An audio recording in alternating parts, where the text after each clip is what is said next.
Here we go. Guy and Dean, episode number 4. Episode number 4 on Cinco de Mayo. Cinco de Mayo. How you feeling? I Cheers. feel good. Should we cheers? Yeah, cheers. Look at that. Cinco de Mayo. Nice big can. Pacifico. Two up.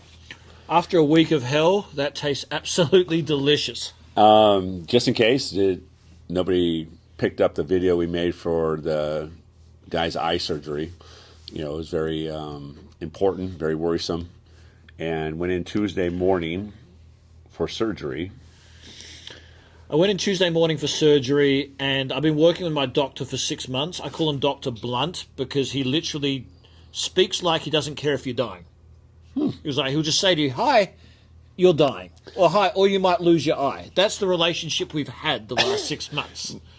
And as long as he does the surgery appropriately for this cancer growth on my eye, I didn't care. What I find interesting is the fact that he did this surgery not knowing whether you really have cancer or not, just on best guess. So the whole thing was crazy. Like, I had to be awake because if you're under full anesthesia, they can't keep your eye open, and they need to keep your eye open. Right.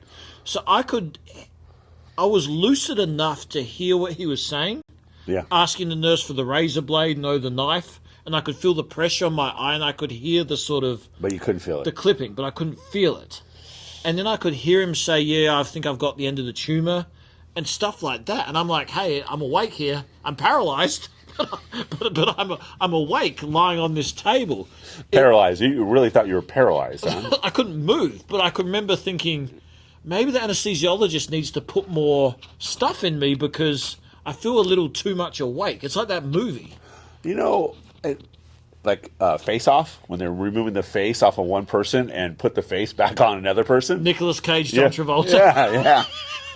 It was like that. Where it was just floating in water.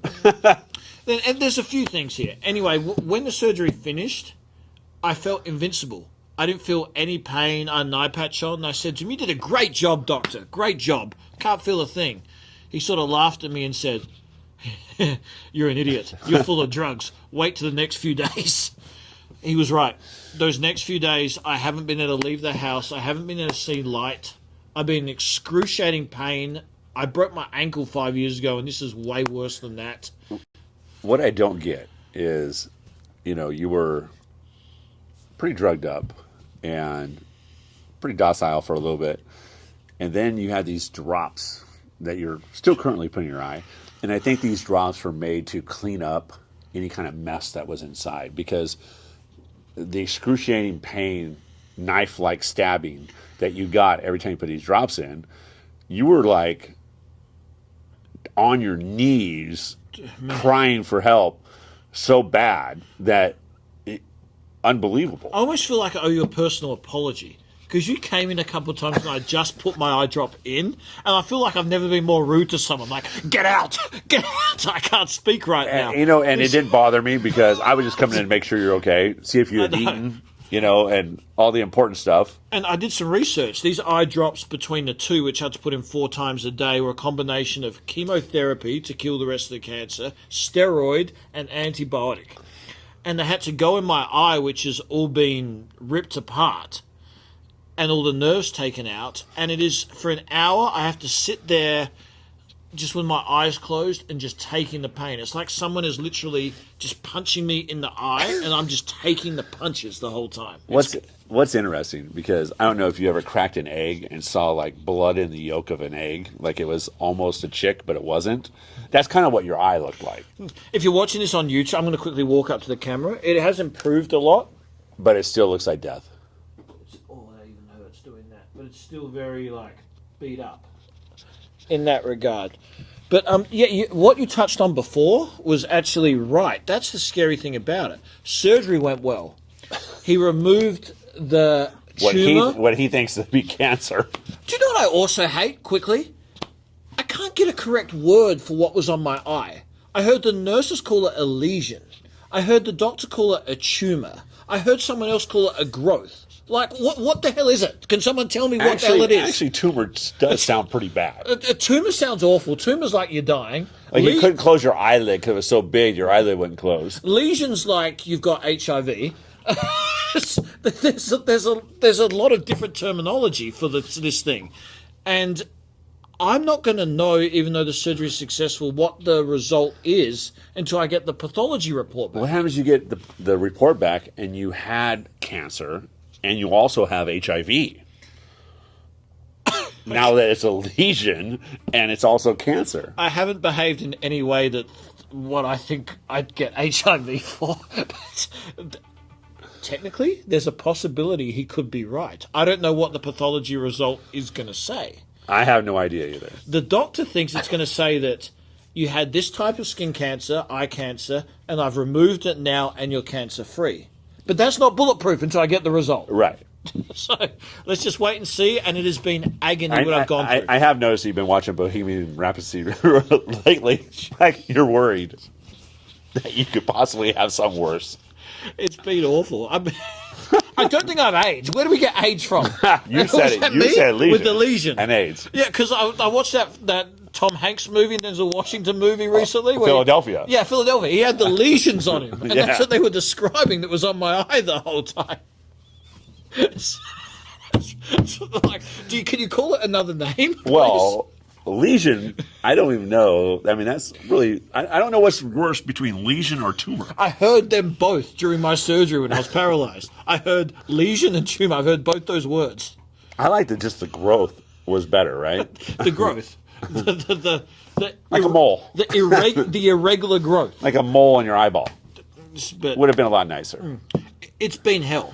And I get an update on Wednesday, and we'll update everybody on that. But ultimately, he's going to say it's looking good, it's healing, it's what I expected. He always does that. I won't know anything till we get these pathology results. He did call you 3 days in a row on the phone. He's called me every day. Yeah. He's worried about you. He thinks that you don't take this serious enough, and you're going to have problems because you're like, well, I don't know. He got mad at me the other day, too. I went and saw him the day after surgery. And apparently I was supposed to bring all my medications for him to see. So he could look at it. Yeah. He's like, what medications do you have? And I said, well, I've got 3 different ones. He's like, I think I only told you 8 times you have to bring them in post-op. And I'm like, well, if you didn't drug me up as much as you did, I could have remembered to bring them in. He didn't take that funny at all. He looked at me with this blank stare going, it's in the instructions. Well, I wonder how many times he removed the pterygium. He said... What is it? It's pterygium, right? Pterygium's a small benign growth. Kind of like a calcium growth, right? I didn't have that. Yeah, exactly. That's what I thought I had. But you had it first. Yeah. And you had it removed. Yeah. But they didn't tell you when you had it removed the risk of having cancer after that. It's all this grey area. Like I got my pterygium removed, which could have technically stayed on me forever, and it might have caused my irregular cancerous growth to come back. But he said to me, he does pterygium removals every Tuesday, one after the other. Very basic for him. He said the one that I did, he's done like 3 in his career. And I couldn't believe he actually said that. And then he also said when I was about to go into surgery, he's like, I also made you my last appointment for the day so I can take my time if something goes wrong. I'm like, should you be telling me that? Well, and mind you, I mean, we did go on the road trip to go see Dylan Scott in Vegas, go down in and go to Coachella, or not Coachella, but Indio, to Indio, Stagecoach. And I don't think Guy was supposed to probably drink that much before the surgery. I was worried the guy was going to cut into your eye and vodka was going to squirt through. Yeah, my mum's going to watch this episode. Yeah. That's cool. Thanks for that. But Your mom knows you, though. I drank too much before. The surgery seems to be unsuccessful. It's been very, very painful. The way I've handled it, I think, has been heroic. Well, I think you did a great job, too, because you went 4 days with no drinking. And then I took you, or invited you, when they asked, where's Guy? You came over to a graduation party that, by the way, is a Jordanian family. And the Jordanian family throws a party like no one else. I've done a lot in my life. I've traveled to most continents in the world. I've lived in most cultures. I've never seen anything like the party with your friends, their son's graduation, that I witnessed the other night. Yeah, it was the first day I've left my apartment since surgery. You did, and you thought you would be okay and everything, but I think when you got there, you were unsure what to expect, and then which you've been around them a couple different times at their house, but you've never seen them throw a complete Jordanian party. This family's wealthy, No, very wealthy. no. Right. It was straight out of like Aladdin. Like it was. There wasn't the music was. It was. Yes. Can I call it Middle Eastern music? Well, how do I describe? I don't know what you call it. Arabian. Yes, maybe Arabian, Like Middle there's- Eastern, What, Jordanian, What are you telling me? Arabic. Arabic music. The only thing that was missing was the carpets flying through the air. Yeah, it reminded me of Aladdin, and it was And fascinating. excuse me, Habibi. I know you're going to watch this. Habibi. Yeah, Habibi, you're going to watch this, and now you know we're talking about you. So anyway, I decided to come to this party, and it was, thank you again, it was state of the art. But It was last beautiful. second, I don't have many clothes these days, so I had one jacket, and the weather was cooler, and it's a cheetah print jacket. So I put that on. And you had to wear your Fendi's And because of your eye. I had to wear these glasses I have on now because no one wants to see me without these glasses on after eye surgery. Habibi, as you say, came up to us and said, the general consensus amongst all the people around here, the Arabian people, That they're not looking for coke anytime soon, is that and you, maybe you should leave.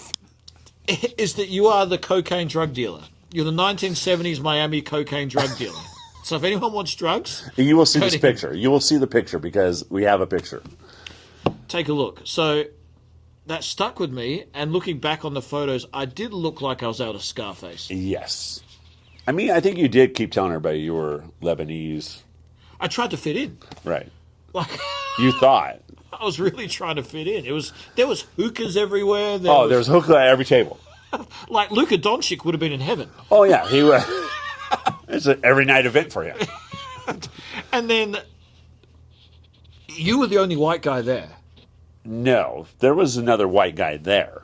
Oh. And Habibi did walk up to me right when I got there, gave me a big hug because we're pretty close. We talk a lot of shit at volleyball because our daughters play volleyball, club volleyball, so we're always gone.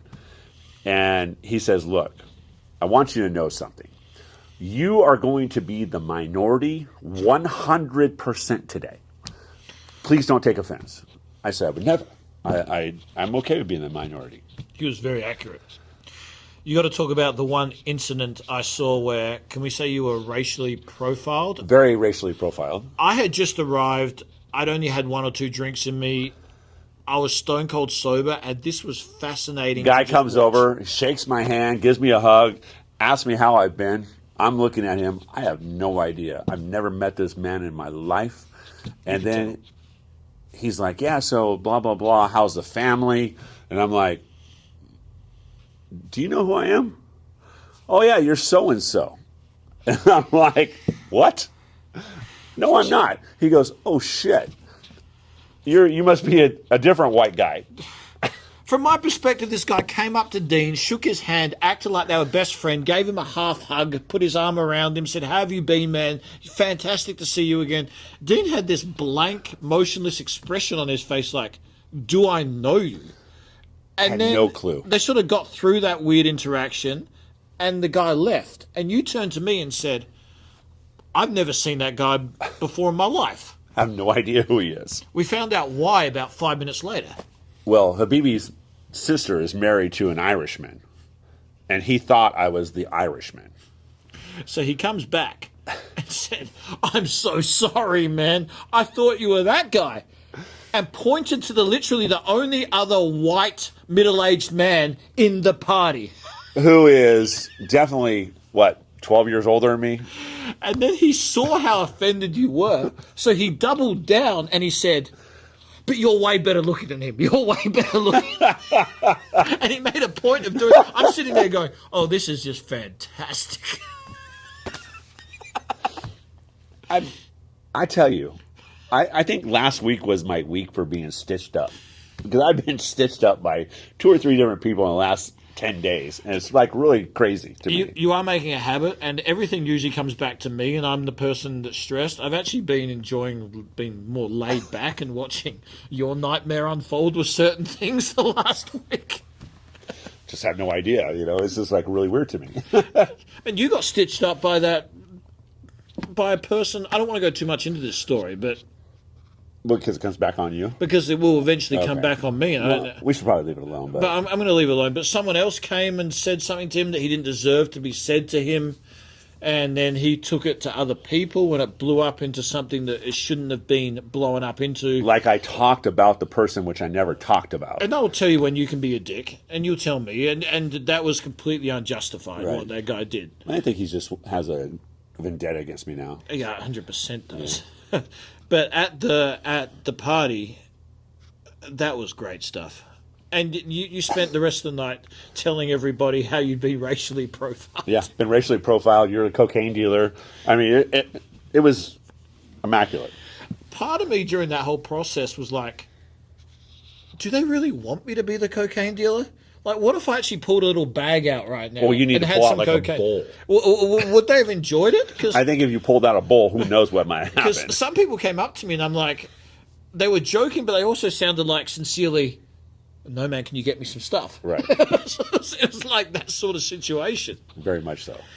It's been an epic last week with my one eye and your...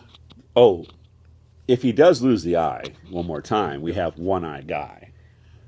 Nicknames. Nicknames have been a thing that have been going on for some time now. And most of you guys know already that due to budget cuts and that kind of thing and restructuring, Guy has been not with K-Frog. And it seems that we have poked the bear a little bit, I guess. I don't know how, but recently on the radio, they were just advertising how they're doing a nickname bit. Guy seems to think it is a compliment because obviously they've been watching. They're stealing our segments. And we think it's actually kind of funny. And, our big thing is nicknames. I was never into nicknames before I met you. And I tell you, today we met up with somebody, and you had a hard time remembering what their real name was. It's actually, no, I'm serious. I mean, it's mortifying. Like, it's because there's people that I've spent a considerable amount of time with And you have no idea what their who name is. consider me a friend. Yeah. I don't know their name because you've given them a nickname, and I go by their nickname. So you ask me to say their real name. I don't know it. And it is actually going to get me in a seriously bad situation once when someone realizes. Especially if I'm not around you when Yeah. you're up against them again. Right. Right. Like today is a perfect example. We met a friend that we've known for the last month and spend a lot of time with. Right. I didn't know his freaking name. No. I had to remind you. And how did you know his name? Mr. Nickname. I looked it up on Instagram real Yeah. quick. He's no saint either. No, it was difficult for me. Your wife didn't even know his name. No, not Mr. at all. Perfect. No, not at all. So we're all in the same boat, and it all comes down to your nicknames. Because your nicknames have a correlation with somebody that we've seen or we've referenced, and that's how we associate them with. So they stick, you know? They do. I don't know why, but they seem to stick pretty well. So, yeah, it's going to get me in some trouble. Well, you know what? You're kind of used to it, right? I mean, Trouble's your middle name. I'm trying to be better. I haven't left the house for last week. Oh, by the way, speaking of leaving the house, I left the house for the first time yesterday, and you had a bunch of chickens and ducks. We put together a chicken coop. They decided to bring home some chickens, but they also brought some ducklings, and these things like Little ducks. little ducklings, just for the hell of it. Right? No, Olivia wanted them, so we brought them. I bought them for her because she's my daughter. Super cute. Whatever she wants. And eggs are expensive, we know that, and they've got a big property, huge property, and it's perfect for them to have chickens. I'm in all support of it. But as we were leaving here today, 24 hours after they originally purchased the chickens, one chicken started going, cock-a-doodle-doo. He's making a rooster sound. like you see at 5 a.m. in the morning on a movie. Like exactly out of that. Exactly. what this morning it was not making that noise, but we did look up that some female hens can be dominant. So what they do is they try to show dominance over the other female hens for their nesting capability, so that they get the nest first. And so we kind of believed it a little bit. And then me and you were walking out to go check out the chickens this morning. And we get halfway out of there and we're like, that thing just make a rooster sound? Yeah. This one making a rooster sound, then went up to it, it was humping all the chickens. Yeah. It clearly wasn't a chicken. Right. It was a rooster. And then I sent a friend a picture of the chickens, and they asked me, the two black and white ones have two different legs. I was extremely observant. And I was like, wow, I didn't even think about that. And then we went back out there to look at it, and sure enough, there was two different colored legs on the chicken, well, on the two chickens. And so then we saw that the yellow legs was the rooster. So the chicken turned out to be a rooster, which is not what you want. Oh, no, he fucked all the hens inside that cage all night long. Yeah, he had a field day. Yeah. So what are you going to do with that rooster now? The guy is coming to pick it up. You're going to make sure he, exchanges? Well, definitely want all hens, but I think he owes me another one, an extra one. So you think you should get 2 chickens in exchange for the rooster because he possibly impregnated your 5 other chickens? Well, I think the rooster is probably worth more than the hens. So now I have the upper hand because I can say, hey, look, this rooster's got to be worth $50. So I want 2 hens for my rooster. But what the hell's the point of a rooster? You got the chickens to lay eggs. Yeah, but he wants the rooster to make little baby chickens. We don't. We just want to eat eggs. It was all the funniest thing today when I heard the rooster roost and your face. I was going, oh, that wasn't what I wanted to hear. Right. And then you came out, and obviously from what you saw last night, and you came out this morning, you saw a whole completely different hen house. Well, I've come to expect that with you, and I will give you a compliment for that. Dean can make anything, and I walked out at 8:45 this morning. It was raining, and he'd already transformed the whole. I don't know how long he'd been out there. He'd already transformed the whole thing into literally a chicken playground. Like, those chickens are good. Now they can be outside. They have better lives than most humans. They were picking at worms and dirt, and they could go inside, they could go outside, they could lay eggs, they could socialize with each other. You just made that. I do say that I could probably be a really good partner on Naked and Afraid. You'd be my partner. Screw the women. I really don't want to run around naked with you. Prefer a woman. Now that we're talking about this, that you say you want to be my partner. If I'm going to survive Naked and Afraid for 21 days... You have lesions. I'm really worried about that. I'd rather have you than a woman. And forget about my lesions. Well, it makes me kind of nervous about Naked and Afraid. The next podcast, I'm going to update everybody with... Here you're swinging your lesions around all over the place. Jesus Christ. I wish I never spoke about my lesion. And it's not lesions. It's lesion. It was one. How do I know it's not more than plural. one? Like, what do you... I don't have lesions on me. I think you're starting to get upset. Yeah, I am. Because I've been through a lot the last Just think. All the women out there on Instagram are going to want to prove that you're not gay. I'm not even going to post this episode. If you say I have lesions everywhere. You're going to take a lot out because we talked about lesions quite a bit. I had my appointment for my lesion that was removed from my eye on Wednesday morning with Dr. Blunt, who will give me his honest assessment, and I'll be sure to speak about that next episode. Well, he says he is one of the best doctors, though. So I do think that he probably knew what he was doing. I do too. And remember the first guy that looked at you? He was a Asian, somewhat very broken English, and said, "I think you'll have cancer." Scared the hell out of me. And you're like, how do you know? He said, "This look irregular, very very dangerous, potentially very, very dangerous." I'm like, isn't it triginum? He's like, no. I take you to biopsy specialist, orthodontist. He couldn't speak it right, and it was a nightmare. Scared you? And not to go party with you that night, knowing that I didn't know what was wrong with me. It was the night of singles night. Yeah, at Whiskey Republic. Yeah. When it was a mess, but hopefully it's all good now. No, I think it would be great. I don't think you have anything to worry about. Anything. A few more things about the podcast. We're doing a happy hour Wednesday at Laws quickly. That would be on the 7th of May. I don't know, 4 o'clock. If you want to come join us, hang out. We will post all the details on our Instagram. You can check out this video on YouTube, but we want you to hit the subscribe button, and we want you to follow us on Instagram as well. We really need everybody that sees these clips on Instagram. We need everyone to follow us. Guy and Dean Guy and Dean Everything Talk. You just punch in Guy and Dean on your Instagram, and it'll come right up. Please follow us. We definitely need you guys to follow us. And you can follow our lives, and we'll be doing another episode next couple of days, and we will be doing a happy hour at Laws. I'll be wearing sunglasses. Okay. Not your blue blockers? Not the big ones? They're very ugly. He actually has those 85-year-old man blockers that he just refuses to wear. I'm very insecure of myself. I think they go over your glasses if you let them. 3 or 4 months ago, I was on top of the world. Now I just feel like things just dropped for me a little bit. But I'll pick back up. I think it's coming up. I hope so. And hey, are we looking at the end of the month? We're going to Hardy up at Glen Helen Amphitheater?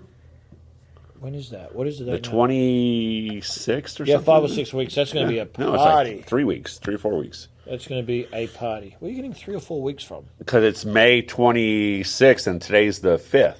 June 26th. No, it's May. Hardy's not in May. Are you sure?